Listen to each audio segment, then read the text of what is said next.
Stephen Curry sinabing siya ang best point guard ever. Walang alin lang ang sinabi ni Steph. Samantala, Team USA dumating na, masayang-masaya si Coach Erik Spoelstra sa kanyang muling pagbabalik Pilipinas. Dumating na kasi ang may pinakamalaking delegasyon na kupunan, ang Team USA. Sakay ng 3 bus at hindi na dumaan pa ng terminal ang kupunan. Dala ng ilang mga players ang kani-kanilang pamilya, kaya naman madami talaga mga idol. Huling pumunta ng Pilipinas si Coach Erik Spoelstra noon pang 2010 para sa isang basketball clinic at syempre para balikan ang tahanang pinagmulan ng kanyang nanay sa San Pablo, Laguna. Ngayon masayang-masaya si Coach Po at nakangiti na bumaba sa eroplano. Hindi man ire-representa ang ating bansa sa FIBA World Cup, proud pa rin na may dugong Pinoy ang 2-time NBA champion head coach ng Miami Heat. Kilalang malapit na kaibigan ni Coach Po si Barangay Ginebra coach Tim Cone na binigyan pa ng pagkakataon ng Miami Heat na maging guest assistant coach sa NBA Summer League noong nakaraang taon.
Welcome, Coach.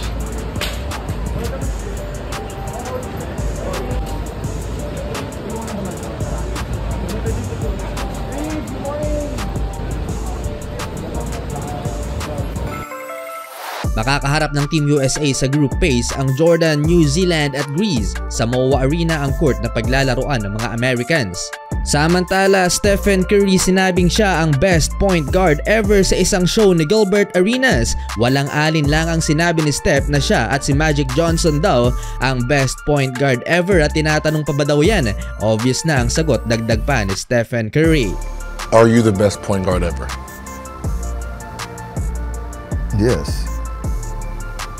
I have it, yes. It's me and Magic, that's the conversation? Yeah. Like it just,